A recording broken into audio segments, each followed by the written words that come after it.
On my 65th birthday, I believed my son had finally remembered me, and that belief is what made everything hurt more than it should have. He called the night before, his voice calm and careful, telling me to wear something nice because he had planned a surprise. And for a moment I allowed myself to hope that maybe age hadn't erased me from his priorities, hope that maybe this day would feel like family again. I woke up early, chose my best dress, the one I had saved for special moments, and even wore the necklace my late husband once gave me, the one my son used to say made me look strong. When my son arrived, there was no cake, no flowers, no smile that reached his eyes, just a tight hug and a folder tucked under his arm. He said we were going somewhere quiet before dinner, somewhere peaceful, somewhere that would make things easier for everyone. And I trusted him because he was my son, because I raised him, because I still believed blood meant protection. The drive felt longer than it should have, the silence heavier than words, and when the car finally stopped and I looked up at the sign, my chest tightened in a way I can still feel. This wasn't a restaurant, it wasn't a family hall, it wasn't a celebration at all, it was a nursing home. My son turned to me and said, "Mom, this is for your own good." And in that moment I understood the truth no one warns you about, that sometimes abandonment comes wrapped as care, sometimes betrayal arrives on birthdays, and sometimes the people who promise to protect you are already planning how to replace you. What my son didn't know, as he handed me those papers with shaking confidence, was that this surprise was about to change his life far more than it would ever change mine. He didn't give me time to react after saying those words, like he already knew that silence would work better than arguments. And he walked ahead as if this place was already decided, already approved, already signed in his mind. Inside, the air smelled like disinfectant and resignation, the kind of place where people stop being asked what they want and start being told what's best for them. A woman at the front desk smiled politely, not at me, but at my son, because he was the one speaking, the one explaining, the one holding the folder that apparently carried more authority than my entire life. He introduced me as his mother said, my age out loud mentioned memory concerns I never had, spoke about safety and future arrangements, while I sat there listening to my own life being summarized without my permission. When the papers were placed in front of me, he finally looked at me properly, lowering his voice like he was doing me a favor, saying this was just temporary, just paperwork, just something to make things smoother. I noticed how his hands didn't shake when he pointed to the signature line, how confident he looked, signing his name as responsible party, how practiced his calm felt. I noticed the small details, the missing dates, the rushed explanations, the way certain pages were folded like they had already been read without me. My daughter-in-law stood quietly beside him, not defending me, not stopping him, just watching like this was a long-planned step finally being completed.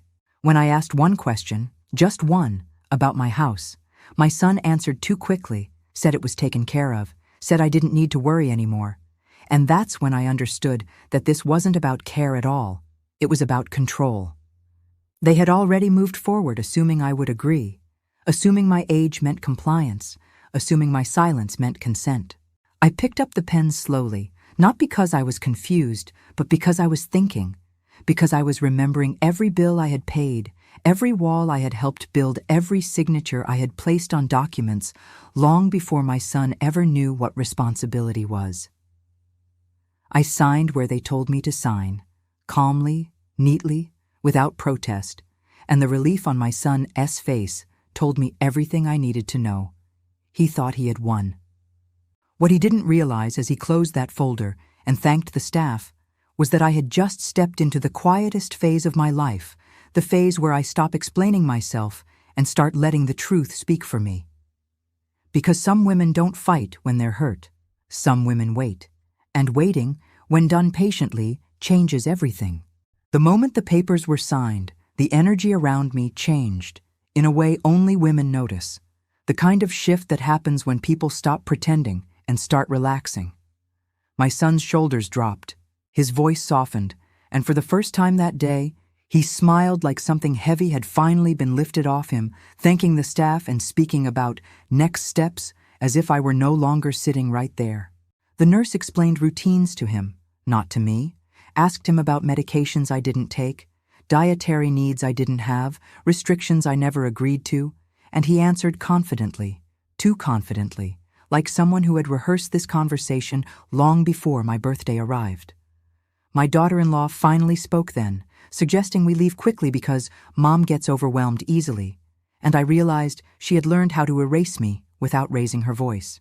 As they walked me down the hallway, my son kept reminding me how lucky I was, how many people didn't have children willing to do this much for them, how this was the safest choice for everyone, and I listened without correcting him, because I understood something he didn't. People who talk that much are trying to convince themselves.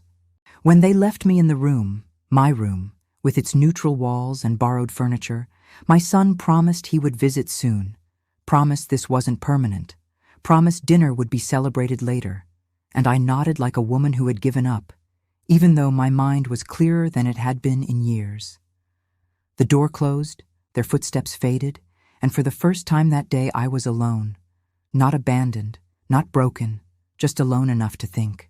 I sat on the edge of the bed and replayed everything carefully, not emotionally noticing how the document never mentioned the house directly, how the wording around temporary care was vague, how the authority my son claimed depended entirely on assumptions rather than consent. I thought about the years I spent keeping records, about my late husband's habit of never signing anything without reading twice, about the fact that I had never actually transferred ownership of anything without witnesses. I understood then that my son believed control worked like volume, the louder decision wins, but control actually works like paper trails, and paper trails don't forget. I lay down calmly that night, listening to unfamiliar sounds, not feeling afraid, not feeling defeated, but feeling something far more dangerous settling in my chest, certainty. Because when someone thinks they've finally silenced you, that's usually the moment you stop wasting energy on survival and start preparing for correction. And my son had just made the mistake of thinking my compliance was the end of the story, when in reality, it was only the beginning. Morning came without ceremony, the way it does when your life has already been decided by someone else. And I let the routine happen without resistance, because resistance would have raised questions I wasn't ready to answer yet. The staff addressed instructions to a clipboard instead of my face, repeating my son's version of me like it was fact, and I played along, nodding gently, asking nothing, learning everything. I paid attention to schedules, names, policies posted quietly on walls. No one ever reads, the exact wording used when they talked about consent and authority, because words matter when people think you aren't listening.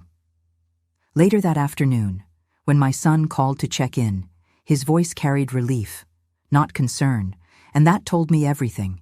He wasn't worried about me. He was relieved the problem of me had been placed somewhere else. He reminded me again that this was temporary, that he was handling things, that I should just rest now.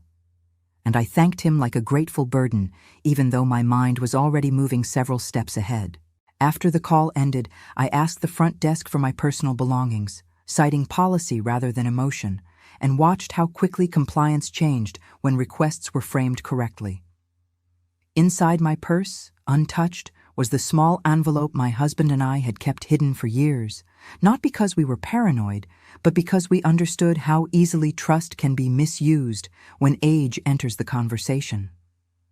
That evening, while others watched television or waited for visiting hours, I reviewed documents in my head, remembering exactly what I had signed and what I had not.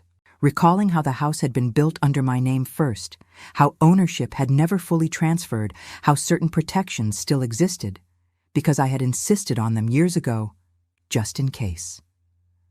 I slept peacefully that night, not because I felt safe, but because I felt prepared. Somewhere outside those walls, my son believed everything was settled, my house, my money, my voice. But inside me, something sharper had formed, something patient and exact. He thought I had been placed out of the way. What he didn't realize was that he had placed me in the one position where I could see everything clearly, without distraction, without pressure, without having to pretend anymore. And when clarity arrives like that, quietly and completely, it doesn't rush. It waits until the timing is perfect. And timing, I knew, was about to become my strongest ally. By the third day, I understood the rhythm of the place well enough to know when no one would question me asking for privacy. And privacy is where power quietly rebuilds itself. I requested a phone call, not as a complaint, not as a plea, but as a formality. And when the nurse handed me the receiver, she did it without suspicion because women like me are expected to call family, not lawyers. I didn't dial my son. I dialed a number I hadn't used in years, one my husband had insisted I memorize instead of writing down. The number of a man who once told us, if anyone ever rushes you to sign something, that's when you slow everything down. When he answered, he recognized my voice immediately, and I didn't explain the story the way people expect, with emotion or betrayal or tears. I explained it with dates, documents, wording, and silence where assumptions had been made. He listened without interrupting, and when I finished, there was a pause long enough to tell me he was thinking carefully, not reacting. He asked me one question that confirmed everything I had already suspected. Did you actually transfer ownership, or did they just assume you would? That question settled into me like truth finally spoken out loud. I told him exactly what I had signed and exactly what I hadn't, and when he said, "Then nothing is finished yet," I felt no relief, no excitement, just alignment. Over the next hour, we spoke in careful language, discussing options that didn't involve confrontation, steps that didn't require permission, moves that worked precisely because they wouldn't alert anyone too soon. Meanwhile, somewhere else, my son was likely sitting comfortably, believing the hardest part was over, believing the documents he held meant finality, believing that age had slowed me enough to miss what mattered. That evening, he called again, this time to tell me he had spoken to a realtor, casually mentioning how quickly things were moving along, and I thanked him, sincerely, because speed has always been the enemy of people who think they're in control. After the call ended, I wrote nothing down, sent nothing out, said nothing to anyone, but behind the silence, the machinery had already started turning. Notices would be sent, records would be reviewed, assumptions would be questioned. And none of it would come from me directly, which is what made it impossible to stop. That night, as I lay in that unfamiliar bed, I didn't feel trapped. I felt invisible in the best possible way, because when people stop watching you, they stop defending themselves. And my son had stopped watching the moment he believed he had won. The first crack didn't come as a confrontation or a warning. It came as confusion, which is always more unsettling for people who think they're in control. My son called me that afternoon with a tone I hadn't heard before, not angry, not caring, just uncertain, asking casually whether I had spoken to anyone lately, whether anyone had contacted me about documents, and I answered honestly without revealing anything, telling him I had been resting and following the routine he arranged so carefully. He laughed it off, but the laugh arrived a second too late, like someone forcing calm back into their voice after a thought they didn't like. Later that evening, I overheard staff mention a routine verification request that had come in from outside. Nothing serious, they said, just standard procedure. But I watched how the administrator reread the email twice before responding. Somewhere beyond those walls, a process had begun moving quietly, and my son was just starting to feel its presence without understanding its direction. He called again the next day, this time irritated, mentioning delays, saying paperwork was taking longer than expected, complaining about people asking unnecessary questions, and I listened patiently, offering sympathy the way people expect from women my age, even while recognizing the fear hidden beneath his frustration. He said something then that told me everything. I don't know why they were suddenly being so careful. Careful. That word always appears when shortcuts are about to be exposed. I spent that day doing nothing unusual, eating meals on time, attending activities without interest, smiling politely, because nothing disarms suspicion like normal behavior. Meanwhile, My lawyer was doing exactly the opposite of rushing, responding slowly, requesting confirmations, asking for original records instead of copies, pulling threads gently enough that no one could accuse him of aggression. That night, my son's call went unanswered, not intentionally, just conveniently, and I imagined him sitting somewhere staring at his phone, realizing for the first time that access to me was no longer automatic. He had placed me in a nursing home believing it would make things easier to manage, not understanding that distance changes leverage. As I lay down to sleep, I felt no urgency, no impatience, only awareness. Awareness that once systems wake up, they don't return to sleep just because someone demands it. My son still believed this was a delay. He still believed he could explain his way through it. What he didn't realize yet was that delays are how accountability introduces itself. And by the time clarity arrives, explanations no longer matter. The next call didn't come from my son. It came from silence, and silence is where fear grows fastest. An entire day passed without him checking in, without his usual updates, without the casual confidence he had worn like armor. And I knew something had shifted because people who feel secure don't suddenly go quiet. The following morning, when he finally called, his voice had changed again, sharper now, rushed, layered with irritation he couldn't fully hide, telling me the buyer had questions, telling me the realtor was overcomplicating things, telling me someone had requested original documents instead of scanned copies, as if paperwork itself had suddenly turned against him. He tried to keep the tone light, joked about bureaucracy, but I heard the strain underneath, the first sign that the ground he was standing on wasn't as solid as he believed. He asked me, carelessly at first, then more directly, whether I remembered signing anything years ago about the house, whether my husband had handled certain matters differently, whether there might be old paperwork he wasn't aware of. And I answered him truthfully, but incompletely, telling him memory doesn't fade the way people hope it does, especially when something cost you your whole life to build. That answer landed harder than an accusation. By afternoon, I noticed the staff treating me differently, checking files twice, asking me questions instead of assuming answers. And that's when I understood the shift had reached inside these walls too. Authority was being reassessed, quietly, professionally, without drama. Somewhere else, my lawyer was doing what patient men do best, waiting for other people to trip over their own urgency.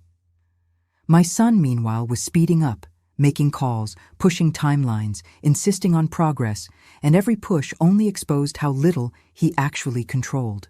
When he visited that evening, he brought reassurance instead of affection, explanations instead of presence, standing too close, talking too fast, reminding me how much he had done for me, as if history could overwrite documentation.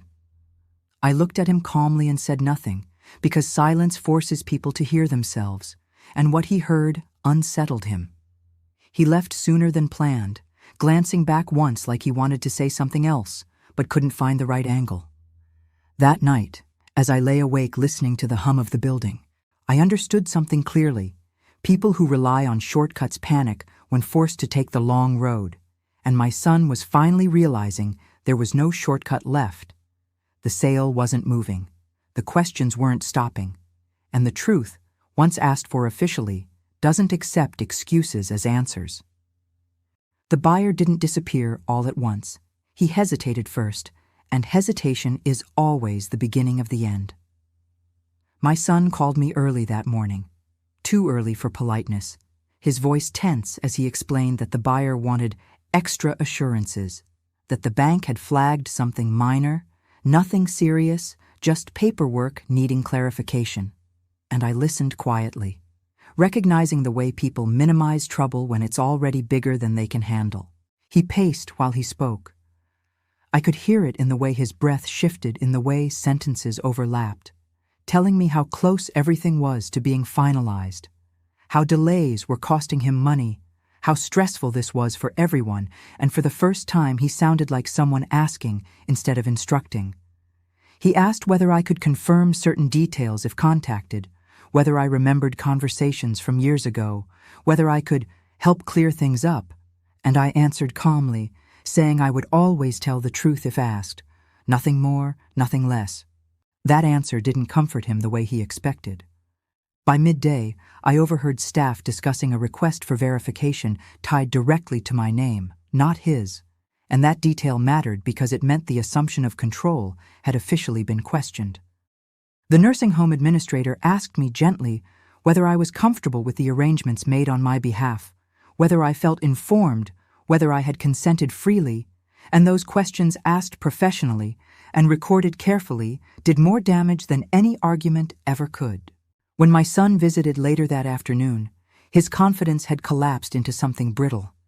He tried to charm the administrator, tried to explain, tried to reframe everything as family misunderstanding. But explanations lose their power when systems stop accepting them.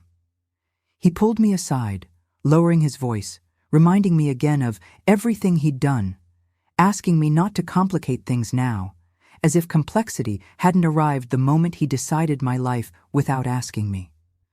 I looked at him steadily and said I hadn't complicated anything. I had simply stopped simplifying the truth. That sentence landed hard enough to finally break the mask. His voice rose, just slightly, not enough to be called anger, but enough to be noticed, and the administrator stepped closer, her presence a quiet reminder that this was no longer a private family matter. That evening, after he left abruptly, my lawyer called to tell me the buyer had requested an extension and that extensions rarely lead to sales when unresolved ownership questions exist. I thanked him and hung up, feeling no triumph, no relief, only inevitability. Somewhere else, my son was probably staring at numbers, calculating losses, realizing too late that speed without consent doesn't equal ownership. And as I settled into bed that night, listening to distant footsteps and soft voices, I understood the shift had fully occurred. This was no longer about me being placed somewhere convenient. This was about him being trapped by the very shortcuts he thought would save him. The call I had been expecting finally came, not with shouting or accusations, but with a tone so controlled it felt colder than anger ever could. And that's when I knew the sale was already dying. My lawyer spoke slowly, carefully, telling me the buyer had formally requested a halt, that the bank had refused to move forward without verified ownership clarity, that assumptions made earlier were now being treated as liabilities rather than conveniences. He didn't sound surprised, which reassured me more than good news ever could.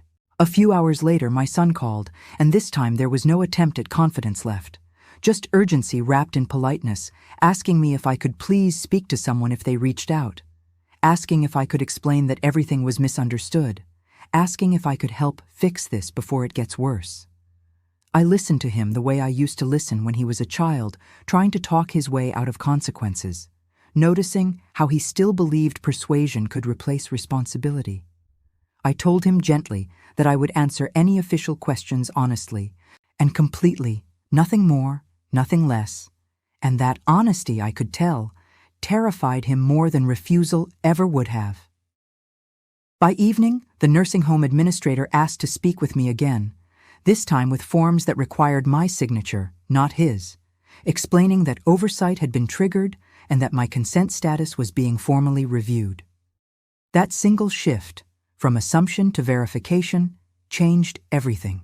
My son arrived unannounced shortly after, eyes darting, voice too controlled, insisting this was all a misunderstanding, that stress had caused delays, that buyers panic easily, that we just needed to stay aligned. He stood too close, spoke too fast, and for the first time, I saw fear instead of authority.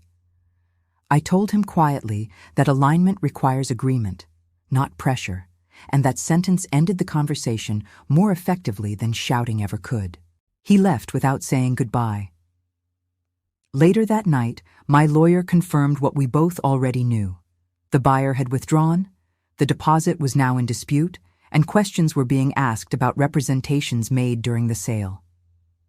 I sat in that room, listening to the building settle into nighttime silence, feeling no satisfaction, no rush, only the calm that comes when reality finally catches up to intention.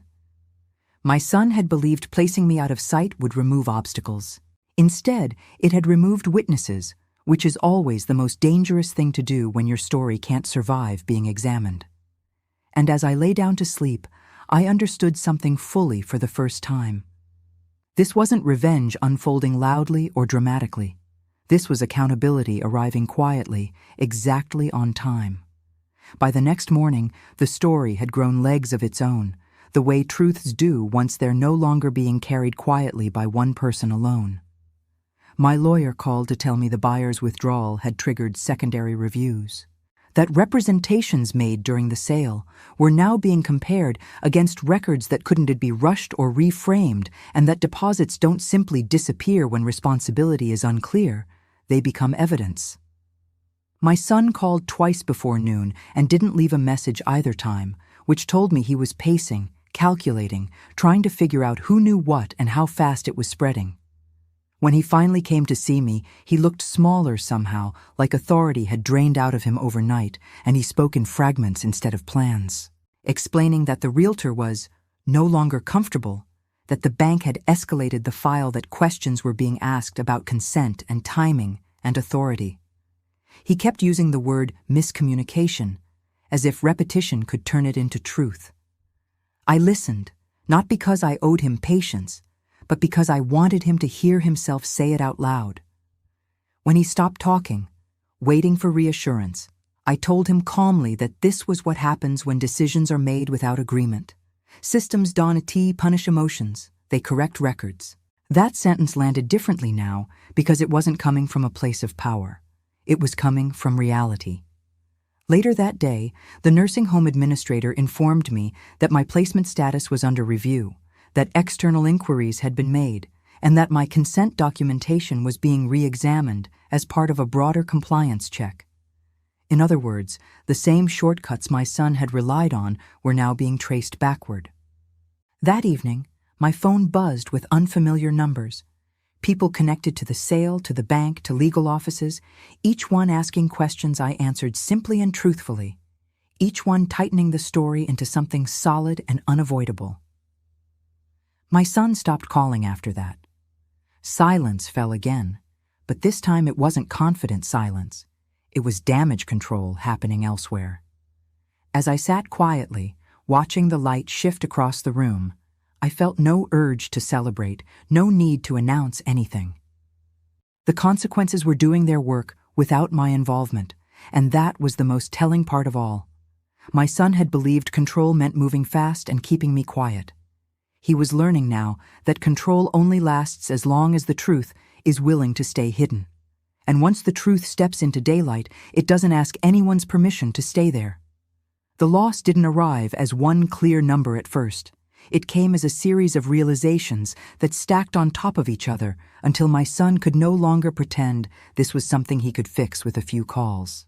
The deposit tied to the sale wasn't refunded automatically, timelines were questioned, and explanations that once sounded reasonable now sounded rehearsed, and I could feel the weight of that shift even without being in the room.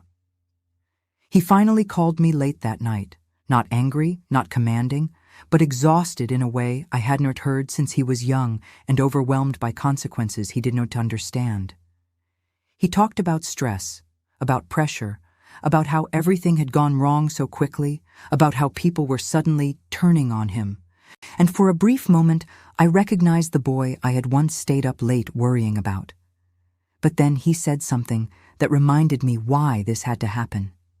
He said he never thought it would go this far, that he had only wanted things to be easier, that he hadn't expected systems to get involved. That assumption sat between us, heavy and revealing. He had believed my silence would protect him from accountability. I listened without interrupting, without correcting him, and when he finally paused, waiting for comfort, I told him quietly that ease built on taking away someone else, as choice never stays easy for long. He didn't argue. He didn't defend himself. He simply breathed, like someone hearing a truth they can't escape.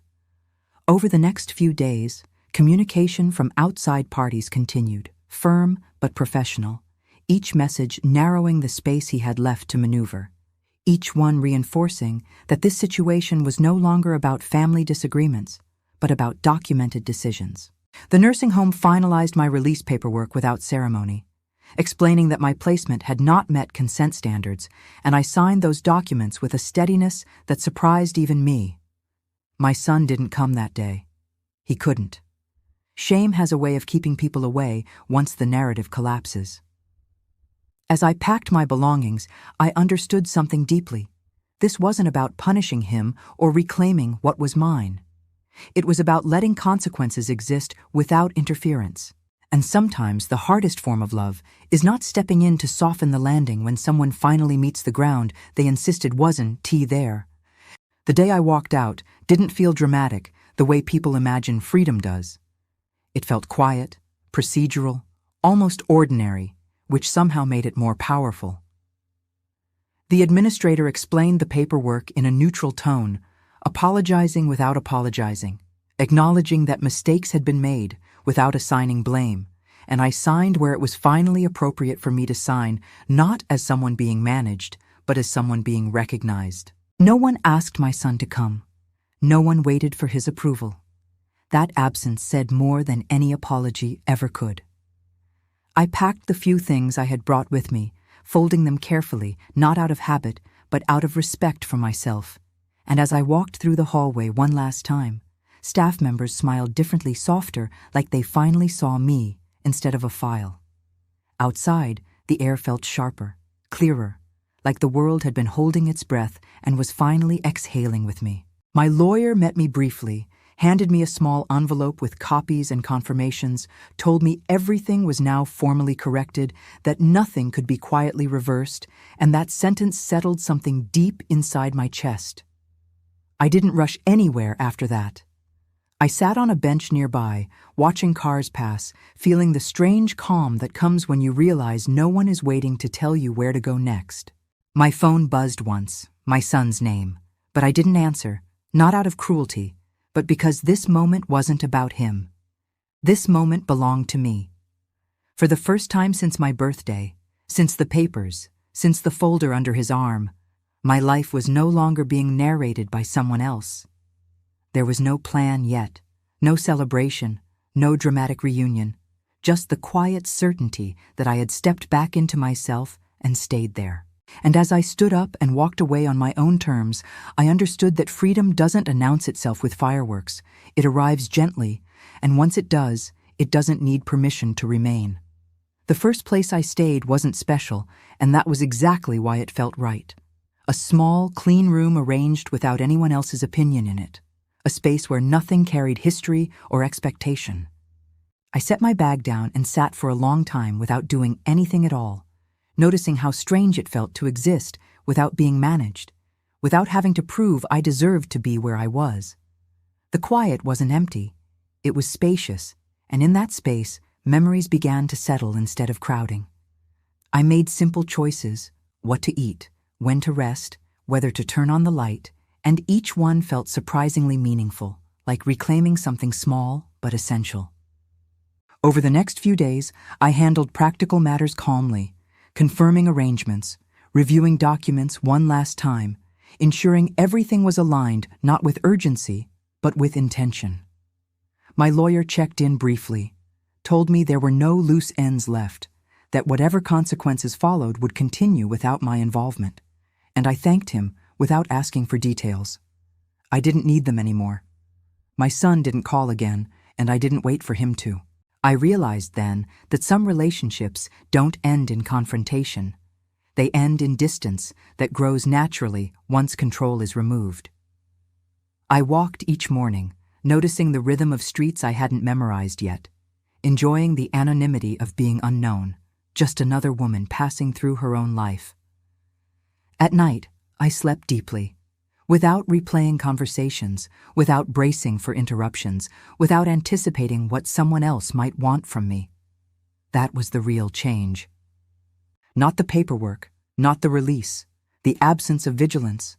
And as the days stretched into a quiet routine, I understood that rebuilding doesn't require grand plans. It requires permission to exist without explanation. I had given myself that permission at last, and nothing, not even family, was entitled to take it back. In the quiet that followed, I found myself thinking less about what my son had done and more about who I had been while raising him, because distance has a way of rearranging memories into honesty. I remembered the nights I stayed awake, worrying about his future, the years I put my own needs on pause so his could come first, the way I taught him to speak up for himself while slowly learning how to stay silent for others. I realized then how easily love can turn into habit and habit into entitlement, especially when a mother keeps saying yes long after she should have said, wait. I wasn't angry with myself for that. I understood it, but I also understood something else that no one prepares you for. Motherhood doesn't protect you from being underestimated by your own child. It only makes it hurt more when it happens.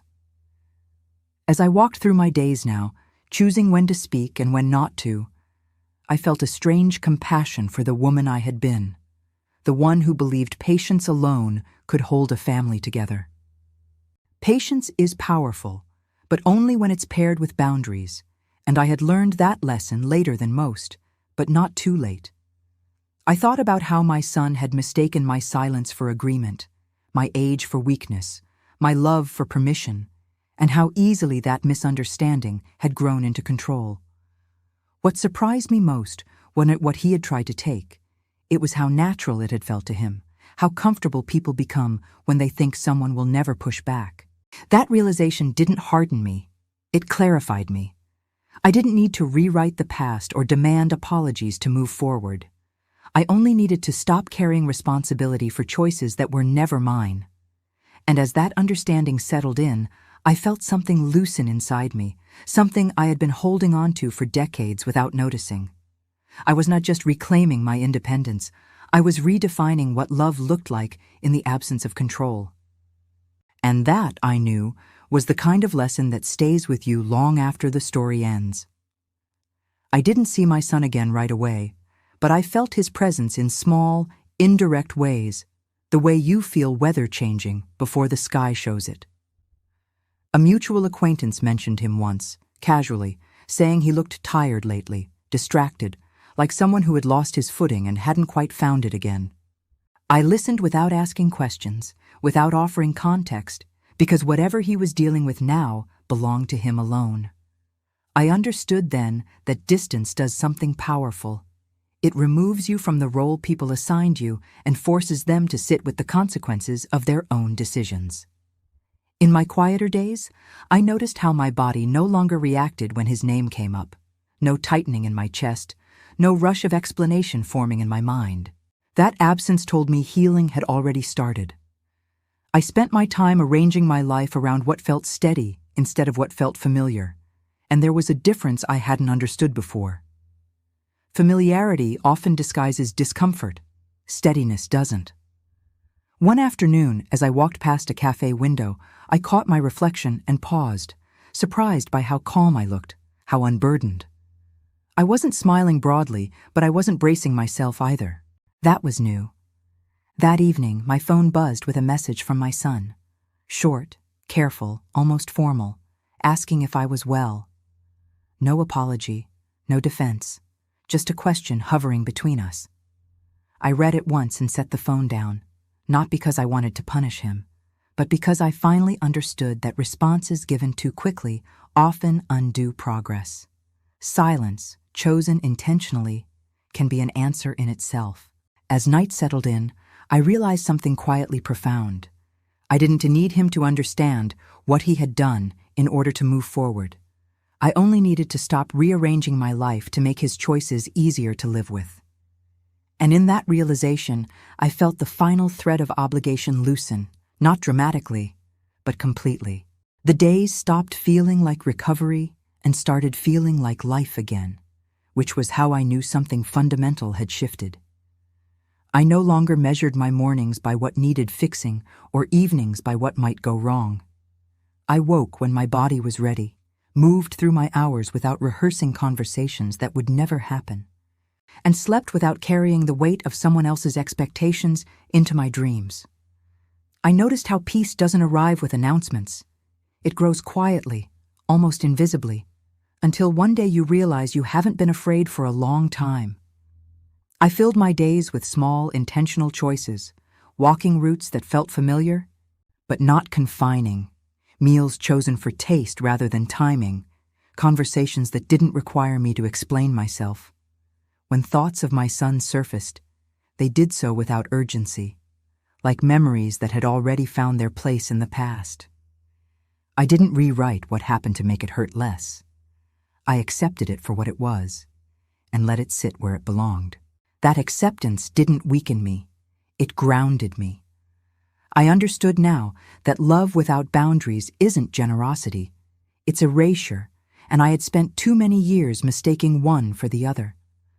As I stood by the window one evening, watching the city settle into night, I felt something I hadn't felt on my birthday, or at the nursing home, or even during the unraveling, ownership, of my time, of my silence, of my future. No one needed to approve it. No one could take it away quietly. I wasn't waiting for closure because I had already stepped into it. And as the lights dimmed and the world continued without asking anything from me, I knew the hardest part of my story was no longer behind me or ahead of me. It was finished, complete, and finally at rest. The understanding arrived on an ordinary afternoon, the kind you don't remember for weather or dates, only for how it quietly rearranged something inside you. I was sitting with a cup of tea that had already gone lukewarm, watching people move through their lives without noticing mine when I realized I no longer needed the story to end in any particular way to feel complete. There was no final conversation I was waiting for. No apology I required to validate what had happened. No version of events I needed my son to accept for me to move forward. That realization felt heavier than anger ever had, but it also felt clean.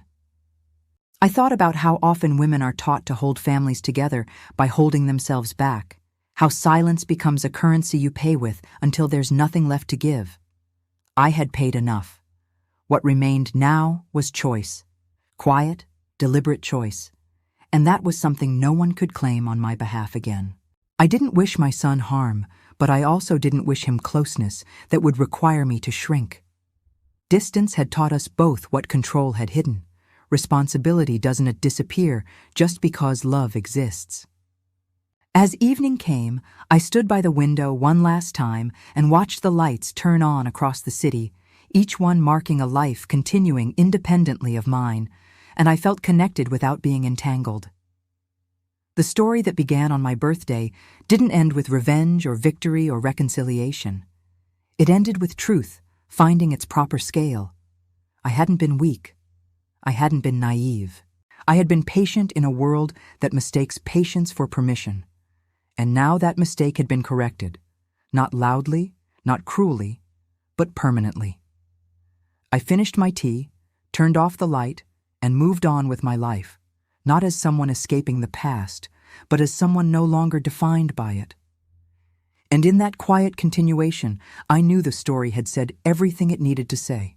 People often think stories like mine end with confrontation, with raised voices or dramatic apologies. But the truth is far simpler and far more uncomfortable than that. My story ended the moment I stopped needing my son to understand me in order for my life to make sense. I didn't go back to the house that caused so much trouble, and I didn't ask for explanations that would only reopen wounds I had already closed. I chose something quieter, days that belonged to me, nights that didn't carry regret, and a future that didn't require permission. Somewhere out there, my son continues his life, shaped now by choices he can no longer undo. And I continue mine, shaped by a lesson I wish I had learned sooner, but am grateful I learned it all. Age did not make me weak, it made me precise. Silence did not make me powerless, it made me observant. And patience did not make me forget who I was. It showed me exactly when to stop explaining myself. If there is one thing this life has taught me, it's this.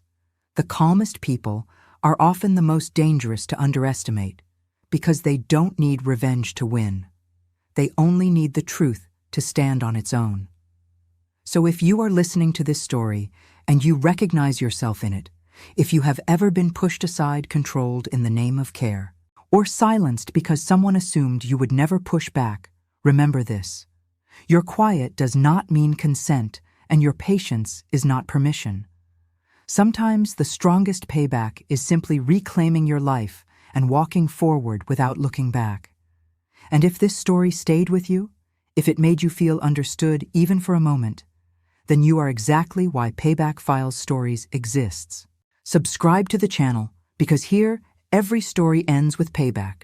Not loud, not violent, but real. Like the video if you believe quiet strength always wins, and share it with someone who needs to hear this tonight. Your story may be silent now, but it doesn't have to stay that way.